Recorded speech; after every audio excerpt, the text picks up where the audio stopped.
자, 오늘 뉴스픽으로 저희도 또 시작을 해보죠. 더 공감 여성정치연구소의 송문희 박사님 안녕하세요. 네, 안녕하세요. 전혜연 사평론가 안녕하십니까? 네, 안녕하세요. 자, 어제 뉴스를 보면서 고 박원순 전 서울시장 성폭력 피해자가 공식 석상에 처음 나와서 기자회견을 한 모습이 이제 물론 의자 얼굴 나오진 않았지만요. 그 상황을 보면서 어떤 입장을 밝혔을까? 어떤 자리였을까 궁금해하시는 분들도 계실 것 같고 저는 좀 주의 깊게 우리가 귀담아 들어야 될 대목도 있는 것 같아서 오늘 이 내용을 먼저 송 박사님께서 좀 정리해 주시면 같이 한번 들어보죠. 네, 고 박원순 성추행 피해자가 17일 어제 처음으로 공식 석상에 기자회견에 나왔습니다. 네. 물론 그 외부적인 어떤 사진 촬영이라든가 이런 건 하지 않는다는 조건으로 기자들에게도 서약서를 받고 굉장히 이렇게 엄격하게 시작이 됐는데 그만큼 그동안 2차 가해가 심했다는 반증이겠죠. 그렇죠. 피해자가 어떤 얘기를 했냐면 그분의 위력이 세상을 떠난 이후로도 그의 잘못을 인정하지 않는 사람들로 인해서 계속적으로 2차 가해가 이루어지고 있고 특히 그 2차 가해의 가족들이 신상털기에서 그 게시물을 보면서 삭제하느라고 끔찍한 날들을 보내고 있다. 이런 얘기를 했습니다. 사실은 그 박원순 전 시장의 극단적인 선택으로 인해서 가해자와 피해자가 자리가 바뀌었다. 그래서 어떻게 보면은 고인을 추모하는 움직임 속에서 자기가 설 자리가 없다고 느꼈다. 이런 얘기를 했습니다. 그런데 본인의 피해 회복을 위해서 가장 필요한 것이 용서라고 얘기를 했습니다. 이 용서라는 것이 겁이 나서 하는 용서가 아니라 본인이 일상을 회복하기 위한 용서를 하고 싶은데 제대로 된 어떤 사과가 지금 있지 않았다. 이런 얘기를 합니다. 네. 그러면 그 사건이 일어나고 지금 한 250여일이 지난 후에 지금 왜 공식 석상의 모습을 드러냈느냐 네. 이런 얘기를 했더니 후회가 덜한 쪽을 선택하고 싶었다. 이런 얘기를 합니다. 그래서 아마 이제 저의 말하기가 오늘이 마지막이고 앞으로는 다른 분들이 이제 민주당이 합당한 조치를 해달라 이런 얘기를 했는데 이번에 보궐선거에 대한 이야기를 했습니다. 네. 보궐선거가 치러지게 된 이유가 많이 묻혔다고 생각한다. 이런 얘기를 하면서 피해 사실을 왜곡하고 상처를 준 정당에서 서울시장이 선출되면은 제가 자리로 돌아갈 수 없을 것 같다. 이런 얘기를 했습니다. 그동안 민주당이 그 피해자에 대해서 피해 호소인이라는 이야기를 했었죠. 네. 그리고 나서 또 당원을 바꾸고 서울시장 후보를 냈는데 특히나 이제 이분이 본 거는 지금 민주당의 박영선 후보 캠프에 피해 호소인이라는 이야기를 하면서 또 서울시에 어떤 정보를 유출하면서 이런 상처를 줬던 분들이 있다. 구체적으로 콕 집어서 남인순, 진선미 의원, 고민정 의원 이런 얘기를 했습니다. 여기에 대해서 정치적 책임을 져야 된다. 이런 얘기를 했고요. 민주당이 지금까지 사과가 진정성이나 현실성이 없었다. 이런 얘기를 하면서 앞으로는 이런 피해자의 이런 상황에 대해서 진실을 좀 자꾸 부인을 하면서 계속적인 2차 가해하는 걸 더 이상 좀 멈춰달라. 이렇게 얘기를 했습니다. 네. 이번에 이제 기자회견 전문을 이제 읽어보면서 피해자의 마음의 상태가 그 전보다는 조금 진일보한 것 같다라는 부분에서 조금은 안도가 되기도 하는데요. 어쨌든 지금 여러 가지 요구들이 있었기 때문에 특히 지금 고인의 어떤 위력 이게 아직도 존재한다 하는 말의 의미를 우리가 어떻게 받아들여야 될지 그리고 또 정치적인 파장과 그 시점에 대해서도 계속 논의를 하고 있는데 이걸 또 어떻게 들여다봐야 될지 그리고 지금 마지막 민주당이 진정성 담긴 사과를 해달라라고 한 부분을 정치권은 그럼 어떻게 응답을 해야 될지 같이 한번 생각해 보도록 하죠. 민주당이 이제 어제 좀 늦게 입장이 나왔죠. 신영대 중앙선대위 대변인이 이제 목소리를 냈습니다. 서면 브리핑을 했는데 더 이상 같은 일이 재발되지 않도록 조치를 강구하겠다라고 했고요. 박영선 후보는 SNS 글에서 진심으로 또 사과드리고 용서받고 싶다. 그리고 민주당의 양양자 최고위원도 진심으로 사과드린다. 그리고 이제 이 피해 호소인이라는 표현을 쓴 것에 대해서 죄송하고 스스로에게도 부끄럽게 짝이 없다. 이렇게 밝혔습니다. 그러나 일부 또 그 요구하는 바에 대해서는 지금 지도부 차원에도 입장이 안 나오기 때문에 언론에서 또 그런 부분을 지적하는 목소리가 나오고 있습니다. 저는 어제 이 피해자와 또 함께하는 분들의 기자회견이 유튜브를 통해서 모두 공개가 됐어요. 그렇죠. 이제 피해자의 경우에는 얼굴과 목소리가 공개되지 않고 자막을 통해서 주장이 이렇게 알려졌는데 저는 같이 함께했던 분들의 내용을 또 좀 유심히 봤습니다. 왜 이 많은 사람들이 이것을 같이 말하고 같이 목소리를 그렇죠. 냈는가. 이 사안의 본질적인 문제를 좀 봐달라는 호소가 아닐까 싶습니다. 맞아요. 지금 선거 국면이고 이게 워낙 뭐 지금 당들이 첨예한 상황이니까 자꾸 우리가 이거를 본인이 지지하는 정당에게 유리한 쪽으로 해석하려는 경향성이 일부 나타나고 그럼요. 있어요. 그러나 자, 이 사건에 대해서는 일단 국가인권위에서 직권조사를 했습니다. 그래서 네. 어떻게 밝혔냐. 피해자의 주장은 사실로 인정 가능하고 성적 언동으로 성희롱에 해당한다고 이거는 국가인권위가 밝힌 것입니다. 이것은 네. 정당이나 정부에서 한 것이 아니라요. 국가인권위에서 했다는 거 제가 다시 한번 말씀을 드리기 때문에 이런 부분에 대해서는 소모적인 논쟁을 더 이상 하지 않아야 된다라는 피해자의 호소를 우리가 좀 귀 기울여야 된다고 생각을 하고요. 네. 그리고 더불어서 제가 이번 사건이라던가 최근에 일어났던 우리 권력형 성범죄 사건을 보면서 꼭 드리고 싶은 말씀이 아직도 많은 분들이 좀 참지 뭘 그거 가지고 그래 직장생활 하면 이렇게 얘기하시면 안 됩니다. 우리 모두가 사회생활 하면서 이런 것에 노출되어 있는 구조가 우리 사회에 있다라는 것이 지금 계속 드러나고 있는 것이거든요. 그냥 네. 한 가지 사건이 아니라. 그래서 우리가 왜 세월호 사건 이후에 우리 사회가 과연 안전에 얼마나 무감각했는지 많이 돌아보게 됐잖아요. 그렇죠. 그래서 이런 여러 가지 사건을 통해서 우리가 도대체 이런 문제가 왜 자꾸 나오지? 그리고 어떻게 이것을 사건을 밝혀야 되고 앞으로 어떻게 하는 것이 이러한 일이 반복되지 않는 것을 많이 얘기를 해야 됩니다. 그렇죠. 그런 부분이 아니라 자꾸 본질을 벗어난 정적인 논쟁을 하는 건 좀 문제가 있다고 생각을 해서 제가 가장 강조하고 싶은 점 3가지를 말씀을 드리겠습니다. 첫 번째로 어제 피해자와 직장 동료였던 분이 나와서 이걸 강조했어요. 네. 피해자가 용기를 내 회사에 복귀할 수 있도록 피해자의 일상 복귀를 위해서 그리고 조직 내 성폭력 예방을 위해 노력해달라. 이거 정말 모든 정당이 귀 기울여 들어야 약속을 됩니다. 좀 해주면 좋겠죠. 그렇습니다. 네. 그리고 후보들에 대해서는 뭐 대다수 후보들이 이런 공약을 냈는데 정말 이것이 실질적으로 잘 작동할 수 있게 돼달라. 그리고 이번 보궐선거가 열린 맥락을 고려할 때 피해자가 이제 어쨌든 서울시에서 일했던 공무원이었잖아요. 그래서 네. 피해자에게 용기와 신뢰를 주는 일은 새로운 서울시장이 될 인물이 해야 될 소명이다 이렇게 강조를 했습니다. 네. 이건 특정 정당의 문제가 아니라 누가 그 시장이 자리에 되든 온다면. 반드시 해야 네. 되는 일이다. 그래서 저는 그 점 강조하고 싶고요. 또 하나는 이제 권김여명 선생님이 어제 나오셨는데 네. 사건의 단면이 아닌 우리가 해야 될 과제를 짚었습니다. 어떤 조직 문화의 개선을 많이 했었고 우리가 그동안 얘기했던 성평등 임금 공시제, 인권 교육, 차별 금지를 위한 실질적 제도 그리고 인권이 너무나 당연한 곳이 돼야 되는 필요성을 강조했습니다. 그래서 피해자의 호소와 더불어서 우리가 많은 전문가들이 이 피해자의 옆에 서서 말하고자 하는 바가 무엇인지도 귀를 기울여야 될 시점이라고 봅니다. 네.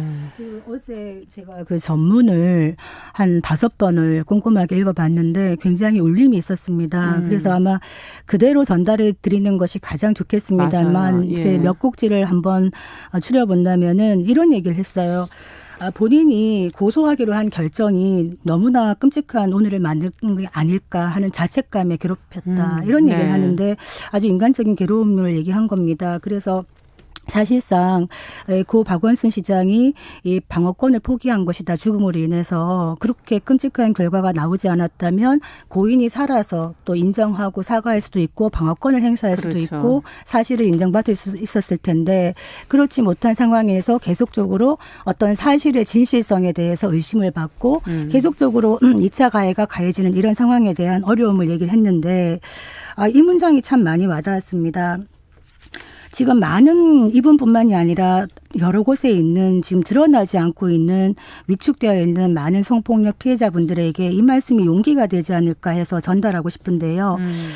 성폭력 피해자에게 있어가지고 말하기라는 것 자체가 치유의 시작이다. 그렇죠. 이분들이 움츠러들지 않고 밖으로 나와서 얘기하는 것, 이 얘기라는 거는 들어줄 사람이 있어야 되는 거죠. 그래서 우리 사회가 들어줘야 되는데 지금까지 이 사건에 있어서도 뭐 민주당뿐만이 아니라 우리 사회 전체가 네. 지금까지 피해자의 호소에 진지하게 들어본 적이 있는가 이런 생각이 들고 이런 얘기를 했습니다. 이 여성과 약자의 권익을 위한 운동은 진영과 상관없다. 이건 적극적으로 지원하는 모습을 보여주면 좋겠다. 이런 얘기를 했고요. 예, 세상에 많은 말 못할 상처를 가진 외로운 피해자분들에게 얘기한다. 이 아무에게도 말하지 못하고 혼자 생각하다가 베개를 적시는 일이 있다면 그것은 잘못된 일이고 옳지 못한 일이다. 용기를 내서 함께 하자. 이런 얘기를 했는데 이것은 우리 사회가 함께 생각을 해봐야 되는 문제가 아닐까 싶고요. 지금 선거 국면에 왜 하필 지금 이 시점에 또 이런 2차 가해가 아마 나올 겁니다. 이런 측면이 아니라 근본적인 문제에 대한 질문으로부터 시작을 해야 되지 않겠나 이런 생각이 들고요. 어제 기자회견장에 참 공교롭게도 앉아 계신 분들이 다 여성분들만 앉아 계시더라고요. 일단. 저는 이 문제가 사실은 여성들만의 문제가 아니라고 보거든요. 네. 우리의 인권의 문제이기 때문에 남성분들이 함께 했으면 더 좋았지 않겠나 이런 논의에 대해서 여성들에게 온전하게 이 책임을 미루는 건 아니지 않나 이런 생각이 좀 들었습니다. 조금 보충 설명을 드리면 그 피해자 직종 동료였던 전 서울시 미디어 비서관은 남성입니다. 그래도 그래서, 그분이 계셔서 좀 네, 든든했죠. 그분의 말씀이 저는 굉장히 마음에 와닿았던 것이 이 사람은 그냥 우리랑 같이 뭐 조직 흉도 보고 점심 뭐 머물까라는 평범한 사람이다. 그리고 이분이 계속 호소했지 않습니까? 이 사람이 일상으로 복귀하게 해달라라는 거거든요. 제가 방송에서도 여러 번 말씀을 드렸는데 이런 일을 겪은 피해자들이 엄청난 걸 원하는 게 아닙니다. 내가 예전에 일상으로 돌아가게 해달라. 그런데 문제는 내가 잘못한 것이 아니잖아요. 그렇죠. 내가 어떤 부당한 일을 당했고 내가 어떤 반드시 사실을 적시야만 되는 일을 얘기를 한 건데 내 삶이 이렇게 방향이 바뀌게 되는 것은 참 부당한 일인 거죠. 그래서 우리가 저는 이 문제를 자꾸 바라볼 때 진영 논리로 서로를 공격하면 사실 답이 나오지가 않습니다. 그렇죠. 그래서 제가 말씀드렸듯이 이 피해자의 목소리가 덜어서 피해자와 함께했던 많은 사람들이 호소하는 것에 좀 귀를 기울였으면 좋겠고요.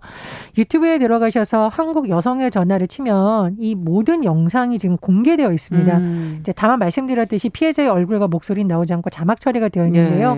그 내용을 좀 많은 분들이 보셔서 이게 뭐 어떤 정치적 논쟁 이런 걸 떠나서 우리 사회가 좀 나아지는 사회로 가기 위해서 우리가 함께 고민해봐야 된다라는 점에서 좀 같이 보셨으면 좋겠다는 생각이 사실 듭니다. 이걸 진영으로 가르는 건 정치권이죠. 일테면 여당에서 이런 일이 나오면 여당 의원들은 침묵을 합니다. 뭐 여성 의원 할 뿐만 아니라 또 야당에서 이런 일이 나오면 본인의 당 속한 야당 의원들은 또 침묵을 합니다. 사실 이런 것이 바로 현 정치 수준이 아닌가 싶고 이런 부분은 진영에 관계없이 인권의 문제다. 아까 얘기하셨던 그분 같은 경우에도 참 어려운 선택을 하시고 힘이 되어주신 것인데요. 이런 분들이 좀 더 많이 나와서 그런 생각이 떠오르더라고요. 내가 역경에 처했을 때는 내가 친구를 알아본다. 내가 힘들 때 내 곁에 함께 들어줄 수 있는 친구. 같은 직장 동료들이 이걸 부인하는 모습을 봤을 때 굉장히 마음이 아픈 것이거든요. 그렇죠. 이런 부분에 대해서는 국가인권위원회 직권조사 결과도 나왔고 앞으로 2차 가해는 좀 멈춰달라 이 말씀 드리겠습니다. 그리고 저는 꼭 드리고 싶은 말씀이 이게 좀 이렇게 예전의 문화를 생각하시는 분들은 아직도 예전엔 이런 거 없이도 잘 살았다라고 생각을 하시는데 예전에 이런 일이 없었던 것이 아니라 예전에는 말조차 할 수 없는 분위기가 있었다는 거죠. 그래서 변화돼야 되는 것이죠. 많은 피해자들이 목소리를 못 내고 그러다 보니 이런 일이 있어도 계속 반복되는 구조가 일부분 있었습니다. 그래서 제가 말씀을 드렸듯이 이런 충격적인 일이라든가 우리의 마음을 아프게 하고 우리가 우리 사회를 한번 돌아보게 하는 일이 있을 때 본질적인 문제를 좀 봐서 앞으로 좀 나아갈 수 있는 계기를 만들자. 그리고 용기 있게 이 말을 할 수밖에 없던 사람을 더 이상 공격하지 말고 위로해주고 지지해주는 쪽으로 우리 사회가 좀 한 걸음 나아갔으면 하는 바람입니다. 네. 사회나 구조가 항상 문제를 일으키는 극히 정상이라고 생각합니다. 그러나 그 불편한 문제를 드러내고 불편한 걸 마주할 수 있는 용기도 정치권도 좀 가졌으면 좋겠다는 생각도 들고요. 너무 큰 기대인가 하는 그런 혼자 자책도 해보게 됩니다. 자, 두 번째 뉴스로 좀 가보도록 하죠. 박범계 법무부 장관이 어제 한명숙 전 국무총리 사건 수사팀의 모해 위증교사 의혹과 관련해서 수사 지휘권을 발동을 했습니다. 용어들이 좀 이 법적 용어들이 좀 어렵기 때문에 이 의혹이라는 것에 대해서 모해 위증 교사 의혹이 무엇인지 좀 먼저 설명을 좀 해주시고 법무부는 어떤 입장인 것인지 박 장관의 지시 내용은 또 무엇인지 하나하나 좀 짚어보도록 하죠. 전혜연 평론가께서 좀 정리해 주시겠어요? 이제 위증은 보통 많이 아시죠. 거짓말을 네. 하는 거죠. 네. 법정에서 이제 재판을 할 때 위증을 하면 안 되지만 위증을 하는 경우가 있는데 모해 위증이라는 것은 특히나 다른 사람에게 불리하도록 허위로 증언을 하는 게 모해 위증. 네. 모해 위증 교사는 뭐냐? 교사라는 것은 허위로 증언을 하도록 누군가가 시켰다. 이런 의미입니다. 그래서 지금 네. 언론에서는 조금 이거 쉽게 풀어서 허위 증언 강요, 뭐 허위 증언 지시 이런 표현이 나오고 있어요. 그런데 네. 이 사건을 조금 살펴보면 지난 2011년에 당시 검찰 수사팀이 한명숙 전 총리와 관련한 사건을 조사하면서 고 한만호 씨라는 분이 있어요. 이제 네. 고인이 되는데 그분의 동료 재수자들에게 뭔가 법정에서 허위 증언을 하도록 시켰다. 이런 의혹이 지금 제기가 되는 겁니다. 이런 의혹이 작년에 불거졌어요. 작년에. 그렇죠. 네. 이제 이것을 진정을 법무부에 접수가 됐습니다. 그런데 이 진정 사건을 넘겨받은 대검에서 이 증거가 부족하다라고 판단해서 무혐의 처분이 내렸습니다. 네. 그런데 이제 이 무혐의 처분이 내려지는 이 과정에서 검찰 내부의 일각에서 반박이 좀 나왔었는데요. 예를 들면 이 사건을 검토해온 임은정 감찰정책연구관이 네. 반발했죠. 정식으로 이것을 하겠다라고 했더니 배제가 됐다라든가 검찰이 왜 이렇게 이 말에서 승문에서 공소시효가 얼마 남지 않은 상태에서 부랴부랴 이걸 무혐의 처분했냐는 좀 논란이 제기된 바 있습니다. 자, 이런 가운데 박범계 법무부 장관이 크게 두 가지를 지시를 했는데 첫 번째 수사 지휘와 관련해서는 제가 말씀드렸듯이 이 사건이 지금 무혐의가 처리됐잖아요. 네. 그러니까 이 부분에 대해서 여러 가지 회의라든가 여러 가지 의견을 들어서 이것이 기소할 여부인지 어떻게 해야 되는 건지 하라는 겁니다. 그래서 특히 이 과정에서 대검찰청 부장회의를 열어서 이것이 기소 가능한 것인지 네. 어떤 부분인지에 대해서 논의를 해라라고 한 것이고요. 네. 자, 두 번째로 수사의 영역에서 조금 논란이 됐던 부분이 있는데요.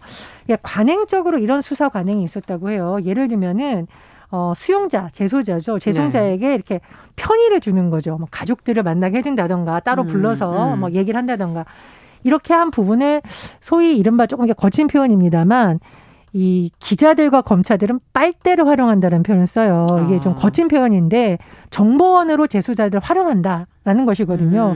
이런 관행이 맞느냐. 그래서 이런 수사 관행에 대해서는 합동 감찰을 지시한 상태입니다. 자, 그런데 이 부분이 또 뭐 여러 가지 정치적 해석도 나오고 있는데요. 어쨌든 대검찰청 부장회의가 열릴 경우에는 이 위증과 관련된 공소시효 만료일 22일 전까지 어쨌든 이 부분에 대해서 결정하라고 박 장관이 주문한 상황입니다. 네.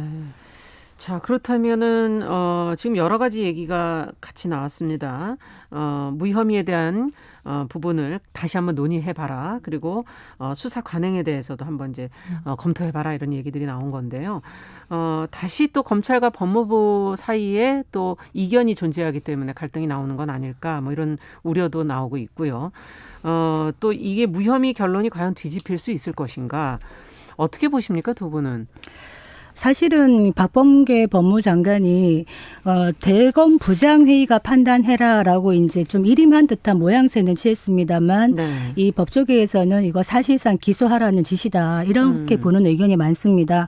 직접 수사 지휘권 행사했을 때 나중에 직권 남용의 소지가 있을 수 있기 때문에 이걸 좀 피하면서 대검 부장회의에다가 어떤 책임을 민 게 아니냐 이런 얘기를 하는데 한편에서는 대검 부장회의가 친정권 성향의 인사들로 지금 되어 있다 이런 얘기를 하면서 아마 기소로 가지 않겠나 하는 예측도 있는데 이거는 뭐 아직 나와보지 않아서 모르겠습니다만 만약에 기소가 됐을 때 그러면 왜 이렇게 가느냐. 네.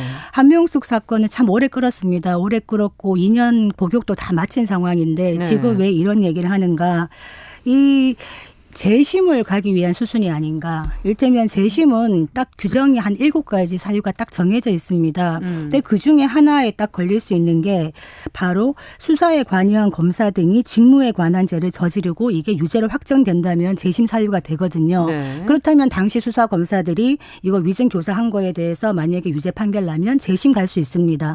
이걸 보는 게 아니냐 이런 추측이 나오고 있는데 네. 재심 갔을 때 만약에 무죄가 나올 수 있는가. 네. 라고 봤을 때 법조계의 이제 좀 일반적인 이야기는 조금 현실적으로는 어렵지 않겠나 이런 얘기를 합니다. 왜냐하면 당사자가 사망을 했고, 그러니까 또 그 전에 대법원에서 전원 합의체에서 총 3억 원에 대해서 유죄에 대해서 만장일치로 했거든요. 네. 왜냐, 받았다는 총 뇌물 금액 9억 원 중에서 1억은 수표로 받아서 한명숙 전 총리의 동생의 전세 자금으로 갔다는 것이고, 2억은 한 전 총리가 직접 돌려줬다는 것이기 때문에 네. 이 3억 원에 대해서 유죄가 되었다. 그래서 아마 재심에 가더라도 이 증거를 뒤집기가 힘들지 않겠느냐라는 추측이 나옵니다.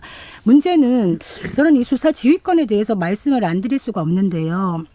이거 지금 수사 지휘권의 발동이 문재인 정부에 와서 7번째입니다. 지금 역대 8번째. 처음 한 번은 노무현 정부 때에 있었거든요. 네. 그때는 수사 지휘권 발동에 대해서 뭐 그럴만하다라는 생각을 하는 분들이 좀 있었습니다. 당시에 강정구 전 동국대 교수 국가보안법 사건 때문에 네. 있었는데 지금 문재인 정부 와가지고 7건, 추미애 장관 때 그중에 6건, 지금 박범계 장관이 또 마지막 7건을 하고 있는데 이 수사 지휘권을 이렇게 법무부 장관이 쓰는 것이 과연 정당한 일인가? 우리가 검찰 개혁을 얘기를 합니다만 이거는 바로 검찰의 독립성과 중립성을 위한 개혁인데 정치인 출신 장관들이 수사 지휘권을 이렇게 행사하는 거에 대해서 어떤 견제장치는 없는가? 좀 이런 의문이 드는 시점입니다. 네. 어떻게 보십니까? 일단 박사님께서 법조계 전반적 일반적으로 말씀하시는 것은 제가 좀 동의를 할 수가 없고요. 일부 언론에서 전직 부장 검사 출신, 판사 출신이라던가 이런 분들이 인용을 했는데 그 부분하고 좀 저는 다른 관점에서 한번 보겠습니다. 첫 번째로 이게 한명숙 전 총리가 아니라 제가 이름을 한번 바꿔보겠습니다. 슈퍼마켓을 운영하는 김철수 씨가 누군가의 잘못된 위증으로 인해서 징역 2년을 살았다. 어떻게 아시겠습니까? 그렇다면 아마 국민들이 누가 왜 어떤 검사가 그랬어 제대로 철저하게 조사를 해서 밝혀봐 이렇게 했을 거라는 거죠. 그래서 이건 역시 정치적 사건으로 보자면 끝이 없기 때문에 저는 그냥 이번 기회를 통해서 이런 의혹이 제기가 됐으니까 검찰 내부에서 샅샅이 밝히자 이렇게 하는 것이 맞다라고 봐요. 그리고 두 번째로 네. 지금 이게 무혐의 처리된 과정을 보면 이제까지 안 하고 있다가 사흘 만에 무혐의 처리됐다. 제가 말씀드렸잖아요. 슈퍼마켓 아저씨 김철수 씨가 네. 이렇게 해서 징역 2년형 위증으로 살았는데 만약에 검찰이 사흘 만에 무혐의 처리했다. 국민 여론이 난리가 날 겁니다. 좀 이런 관점에서 보면 어떨까 생각이 들고 세 번째로 수사 방식 문제에 대해서는 사실 수사가 아니라 감찰을 하려고 했는데 저는 이건 반드시 필요하다고 봐요. 검찰 개혁이라는 것이 독립성, 중립성뿐만 아니라 인권 침해적인 요소라던가 법원에서도 지적된 잘못된 수사 관행을 고치는 것입니다. 그래서 그 부분에 대해서 감찰을 해서 그건 역시 고치고 가면 된다. 그리고 네. 그것이야말로 존경받는 검찰, 인권의 수호자인 검찰로 거듭나는 한 계기가 될 수 있을 거라고 봅니다. 네. 이제 조남관 대행 체제니까 네. 어떤 결론이 나올지 오늘 내일 지켜보면 결론이 나올 것 같습니다. 네. 자, 시간도 마침 다 됐네요. 두 분 말씀 끝나고 나니까. 자, 저희는 조금 더 기다려보면서 추후에 또 좀 더 논의를 해보도록 하죠. 자, 뉴스픽 전혜연 평론가, 더공감 여성정치연구소 송문희 박사 두 분 수고하셨습니다. 말씀 잘 들었습니다. 감사합니다. 네, 정용실은 뉴스 브런치 듣고 계신 지금 시각 10시 31분이고요. 라디오 정보센터 뉴스 듣고 오겠습니다.